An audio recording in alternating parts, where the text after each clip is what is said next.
komt op dit moment een prachtige dame de studio's binnenwandelen. En dat is niemand minder dan mevrouw Rachel van der Kooijen. Mevrouw van der Kooijen, goedemorgen. Met die smile van oor tot oor. Goedemorgen. Alles goed. Fijn dat u er bent.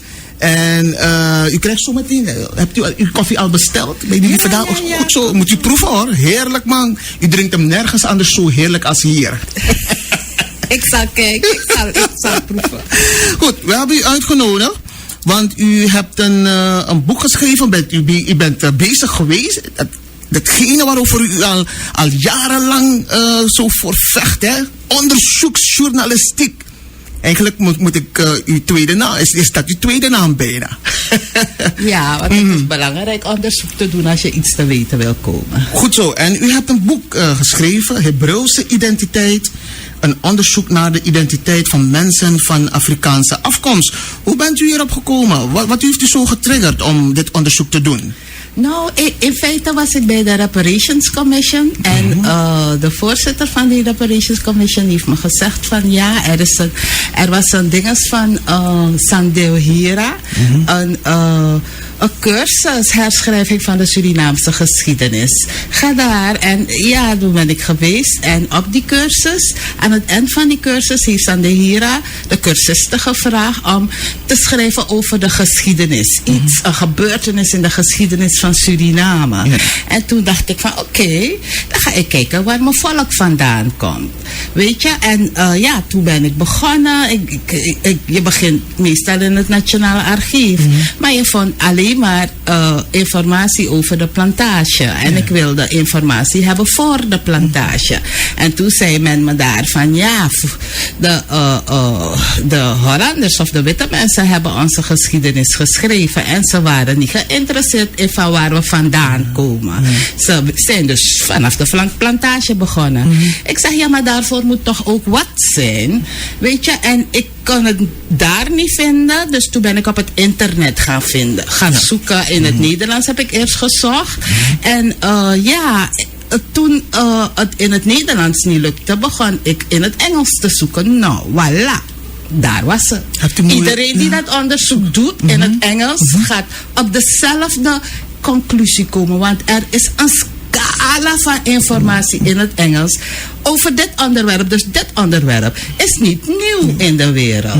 De Amerikanen zijn al 35 jaar lang bezig met dit onderzoek en ze gaan door. Want er komt steeds meer informatie binnen of naar boven die verborgen gehouden wordt. Want deze informatie wordt verborgen gehouden voor de nazaten van de transatlantische slavernij.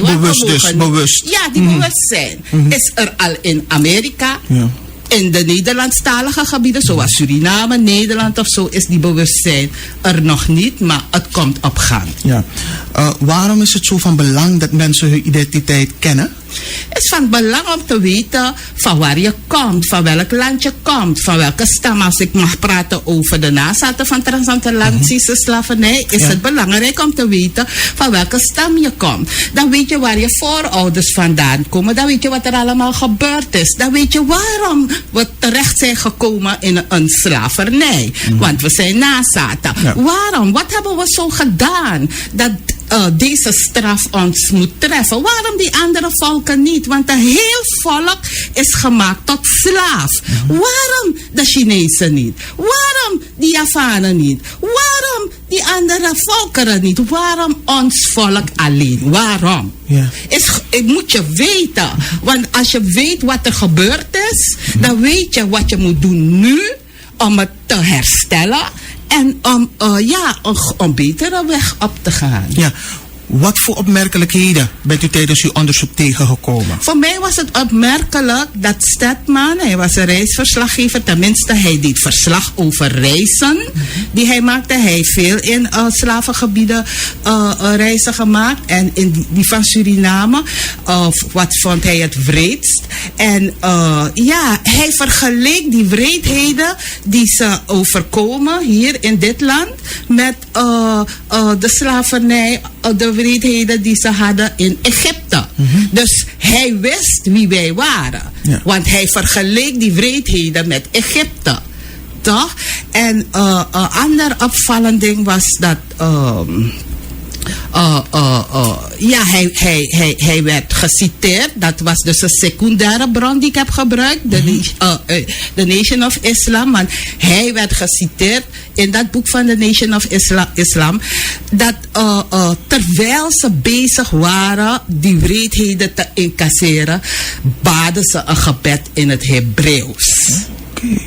Dat is ook een van de opmerkelijke dingen. En er zijn meer opmerkelijke dingen die ik tegenkwam. Ja, u hebt de islam genoemd. Hebt u veel vastgelegd over religie? Nou, over religie niet zozeer. Omdat ik niet bezig was met religie. Het is een geslacht. Ik was bezig met een geslachtslijn. Ja. Ik heb veel uit de Bijbel geciteerd. Omdat mijn bronnen me terugbrachten naar de Bijbel. Oké. Toch? Dus ik heb veel uit de Bijbel. En toen bleek voor mij dat de Bijbel het geschiedenisboek is van de Israëlieten. Het is geen religie. Als ik zeg we zijn Israëlieten, bedoel ik niet dat we een religieus volk zijn. Weet je, we zijn gewoon Israëlieten. En religie heeft er niets mee te maken. Het is in onze bloed, het is in ons DNA. Dat zijn wij. Een Chinees, als je praat over Chinees, dan praat je ook niet over een religie. Dus als ik praat over Israëliet, praat ik niet over een religie. De Bijbel is onze geschiedenisboek. Het is onze naslagwerk. Het is het boek die ons ook wijst op onze toekomst. Wat ons in de toekomst gaat overkomen. Zoals het ons heeft gewezen wat in het verleden is gebeurd. Hoe ons volk ontstaan is. Weet je? Dus ik ben niet bezig met religie. Ja. Ik ben bezig gewoon met de geslachtslijn. Goed. Het boek is ook in Curaçao gepresenteerd, heb ik begrepen. Ja, Had u dat bewust gedaan? Nou, ik was op vakantie bij mijn zus op Curaçao. En ik dacht van, ik ben eenmaal hier. Laat me die boeken hier ook introduceren. Ik ben journalist. Ik heb dus mijn eigen mediacampagne gehouden. Ik heb ze gewoon gebeld. Hoe heeft men het ontvangen? Nou, volgens mij goed hoor. Maar de Nationale Bibliotheek daar heeft direct 5 boeken bij me afgenomen. Ja. Alhoewel die van hier ook hoor. Het Onderwijsbibliotheek, Universiteitsbibliotheek heeft ook boeken van me afgenomen. En ze verkochten het ook. Ja. Maar de studenten schenen niet zo geïnteresseerd te zijn in dat onderwerp. Dus de verkoop ging niet zo goed. Weet je? Maar het is wel in de bibliotheek daar te bezichtigen, te lezen, te leen. En ook in die van de Academie voor Journalistiek. Aan wie zou je dit boek warm willen aanbevelen? Ik zou het aan iedereen in Suriname, aan alle volkeren in Suriname.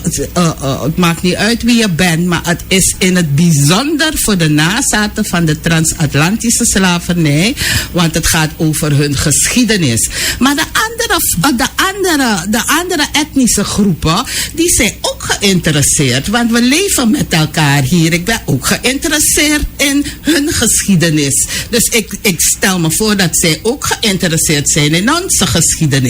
En ja, dat is dat boek ook voor hun warm aan te bevelen. En het is in 2 talen, no? Tweetalig. Ik heb het ook in het Engels. En in het Engels, is het wel te koop. Ook op Amazon.com. Ja. Houdt uw onderzoek voor wat dit betreft daarmee op? Of is er nog veel meer? Nee. Volstrekt niet. Ik ben nog bezig, want er komt nog zoveel meer naar boven. Ik ben gewoon bezig dat volk nu te bestuderen, te onderzoeken. En dan kijk ik naar de Marons, want zij zijn puur. Er is al, als ik zeg puur, dan bedoel ik niet gemengd. En er is al onderzoek gedaan door een heleboel witte mensen, wetenschappers uit Europa, die een onderzoek hebben gedaan, ook naar een DNA-onderzoek van onze Marons. En toen bleek dat ze 98% afkomstig zijn uit Afrika.